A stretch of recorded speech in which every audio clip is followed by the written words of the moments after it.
નમસ્કાર. દિવસભરના તાજા સમાચારોમાં તમારું સ્વાગત છે. તમારી સાથે હું છું પિનલગીરી ગોસ્વામી. સમાચારો વિસ્તારથી જાણીએ એ પહેલા મહત્વના સમાચારો ઉપર એક નજર. નમસ્કાર મિત્રો, આજની વિડીયોમાં વાત થશે ધોરણ 9 થી 12ના છાત્રોની દ્વિતીય અને પ્રિલિમ પરીક્ષાનો પ્રારંભ થઈ ચૂક્યો છે. ત્યારે વાત થશે નલિયાવાસીઓ ઠરી ગયા છે, પારો 10.5 ડિગ્રીએ પહોંચી ગયો છે. ત્યારે વાત થશે ઘણા રાજ્યોમાં ધુમ્મસ અને વરસાદનું એલર્ટ આપવામાં આવ્યું છે. ત્રિપુટી એક સાથે ખોલશે ખ્યાતિકાંડના અનેક રહસ્યો. ત્યારે વાત થશે મુસ્લિમ જમાત ટ્રસ્ટની અરજી પર ડિમોલેશન મામલે હાઈકોર્ટમાં સુનાવણી. ત્યારે આગળ વાત થશે શપથ ગ્રહણ પહેલા ટ્રમ્પની મોટી વાતો પણ સામે આવી હતી. ત્યારે વાત થશે કેન્સરના વધતા કેસ માટે પ્લાસ્ટિક પણ જવાબદાર માનવામાં આવી રહ્યો છે. ત્યારે વાત થશે જિલ્લાના વિભાજન મામલે ધાનેરા વિસ્તારમાં ભારે વિરોધ વ્યક્ત કરવામાં આવ્યો છે. ત્યારે વાત થશે સ્થાનિક સ્વરાજ્યની ચૂંટણીને લઈને મોટા સમાચાર સામે આવ્યા છે. ત્યારે આગળ વાત થશે જીએમડીસી ગ્રાઉન્ડ પર આધ્યાત્મિક મેળાનું આયોજન.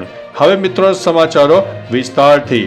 જીએમડીસી મેદાન 23મી જાન્યુઆરીથી 4 દિવસીય હિન્દુ આધ્યાત્મિક અને સેવા મેળાનું આયોજન કરવામાં આવ્યું છે. આ મેળાના સ્થાનને અયોધ્યાપુરમ નામ આપવામાં આવ્યું છે.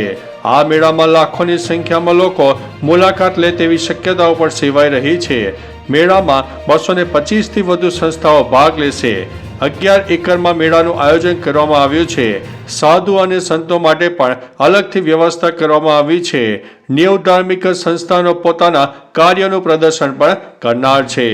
મિત્રો, અન્ય મહત્વના સમાચારની વાત કરીએ તો સ્થાનિક સ્વરાજ્યની ચૂંટણીને લઈને મોટા સમાચાર સામે આવ્યા છે. સ્વરાજ્યની ચૂંટણી 3 થી 4 દિવસમાં જાહેર થઈ શકે તેવી માહિતી સામે આવી છે. 23 જાન્યુઆરી મતદાન મથકોને આખરી ઓપ અપાશે તેવી માહિતી સામે આવી છે.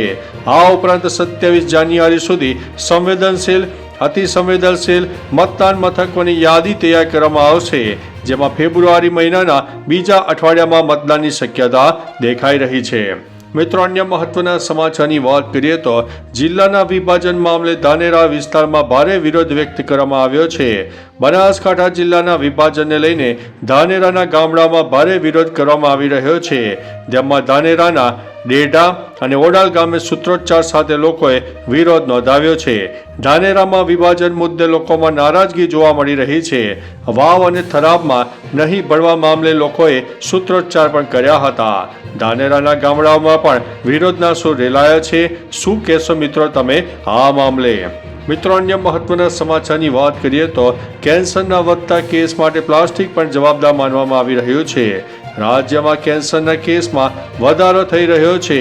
જો કે વધી રહેલા કેસ પાછળ પ્લાસ્ટિક પણ જવાબદાર હોઈ શકે છે. ગુજરાતમાં પ્લાસ્ટિકના કચરાના નિકાલ અને ગંદકી મામલે રાજ્યભરમાં શું સ્થિતિ છે અને તેના નિયમોનું યોગ્ય રીતે પાલન થાય છે કે નહીં તે અંગે તાજેતરમાં ગુજરાત હાઈકોર્ટે 8 કોર્પોરેશન પાસેથી જવાબ માંગ્યો છે.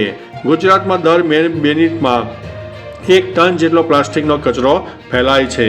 મિત્રો, અન્ય મહત્વના સમાચારની વાત કરીએ તો શપથ ગ્રહણ પહેલા ટ્રમ્પની મોટી વાતો સામે આવી છે.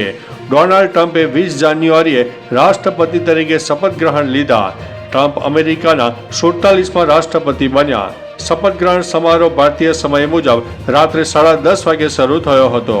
શપથ ગ્રહણ પહેલા ટ્રમ્પે વોશિંગ્ટનમાં વિજય રેલીને સંબોધન કર્યું હતું. તેઓએ કહ્યું છે કે અમે અમેરિકામાંથી ગેરકાયદેસર ઇમિગ્રન્ટ્સને હડકી કાઢીશું અને સરહદો પર કડક નિયંત્રણ પણ લાદી દઈશું.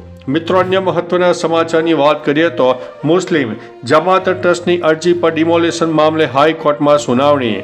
દ્વારકામાં ડિમોલેશન મુદ્દે હાઈકોર્ટમાં સુનાવણીનું આયોજન. અરજદારે ડિમોલેશન મુદ્દે તંત્રની બેદરકારીની રજૂઆત કરતા રાજ્ય સરકાર હાઈકોર્ટમાં જવાબ આપશે. દ્વારકામાં ડિમોલેશનને લઈને મુસ્લિમ જમાત ટ્રસ્ટે હાઈકોર્ટમાં અરજી કરી છે. ટ્રસ્ટે આક્ષેપ કર્યો છે કે દ્વારકામાં ખોટી રીતે ડિમોલેશન કરવામાં આવ્યું છે. મિત્રો, અન્ય મહત્વના સમાચારની વાત કરીએ તો ત્રિપુટી એક સાથે ખોલશે ખ્યાતિકાંડના અનેક રહસ્ય. ખ્યાતિ હોસ્પિટલમાં નિર્દોષ લોકોના સોદાગર ચેરમેન કાર્તિક પટેલની સાથે તેની જોડી પણ એટલી સામેલ હતી, જેમાં ચિરાગ રાજપૂત અને રાહુલ જૈન સહિત મોટા મોહરા પણ હતા, જેના પગલે હવે અમદાવાદ ક્રાઇમ બ્રાન્ચે મુખ્ય આરોપીની તેના સાગરીતો સાથે પૂછપરછ કરવાનું નક્કી કરી લીધું છે. ત્રિપુટીઓને એક સાથે પૂછપરછ કરાશે. ક્યારે અને કઈ રીતે PMJAY કૌભાંડ શરૂ કર્યું તેના રાજ પણ ખુલનારા છે. મિત્રો, અન્ય મહત્વના સમાચારની વાત કરીએ તો ઘણા રાજ્યોમાં ધુમ્મસ અને વરસાદનું એલર્ટ આપવામાં આવ્યું છે. દેશના ઘણા રાજ્યોમાં ભારે ઠંડી પડી રહી છે. હવામાન વિભાગે કેટલાક રાજ્યોમાં એલર્ટ પણ જારી કર્યું છે.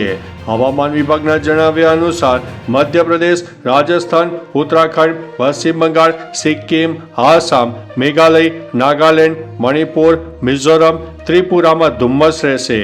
ઉપરાંત જમ્મુ કાશ્મીર, હિમાચલ પ્રદેશ અને ઉત્તરાખંડમાં હિમવર્ષા અને વરસાદ પણ પડી શકે છે, જ્યારે તામિલનાડુ, કેરળ અને પોંડિચેરીમાં વરસાદનું એલર્ટ પણ આપી દેવામાં આવ્યું છે. મિત્રો, અન્ય મહત્વના સમાચારની વાત કરીએ તો નલિયાવાસી ઠરી ગયા, પારો 10.5 ડિગ્રીએ પહોંચ્યો છે. રાજ્યભરમાં ઠંડીનો ચમકારો હજી પણ જોવા મળી રહ્યો છે. તેવામાં નલિયા 10.5 ડિગ્રી સાથે રાજ્યનું સૌથી ઠંડુ શહેર બન્યું હતું. બીજી તરફ ઠંડીથી કેટલીક રાહત મળી છે. અનેક જિલ્લાનું તાપમાન ઊંચકાયું છે. પૂર્વી દક્ષિણ પૂર્વના પવનોને કારણે હજી પણ ઠંડીનો ચમકારો રહેશે. અમદાવાદમાં 17.5, ગાંધીનગરમાં 17.5, ભુજમાં 13.2, પોરબંદરમાં 13.4, અમરેલીમાં 15 ડિગ્રી અને રાજકોટ અને ડીસામાં 15.4 ડિગ્રી તાપમાન નોંધાયું છે. મિત્રો, અન્ય મહત્વના સમાચારની વાત કરીએ તો ધોરણ 9 થી 12ના છાત્રોની દ્વિતીય પ્રિલિમ પરીક્ષાનો પ્રારંભ થયો છે. ગુજરાત માધ્યમિક અને ઉચ્ચતર માધ્યમિક શિક્ષણ બોર્ડના એકેડેમિક કેલેન્ડર અનુસાર ગઈકાલથી એટલે કે સોમવારથી ધોરણ 9 થી 12ના 30 લાખ જેટલા વિદ્યાર્થીઓની દ્વિતીય અને પ્રિલિમ પરીક્ષાનો પ્રારંભ થયો છે. રાજ્યની સરકારી, ગ્રાન્ટેડ અને ખાનગી મળીને અંદાજિત 12,000થી વધુ સ્કૂલોમાં આગામી 28મી જાન્યુઆરી સુધી પરીક્ષા ચાલશે. પરીક્ષા બાદ બોર્ડની પરીક્ષાની તૈયારી માટે 30 દિવસનો સમય મળનારો છે. તો ચાલો મિત્રો, ફરીથી દેશ અને દુનિયાના સુપરફાસ્ટ સમાચાર લઈને મળતા રહીશો. ત્યાં સુધી અમને રજા આપશો. નમસ્તે.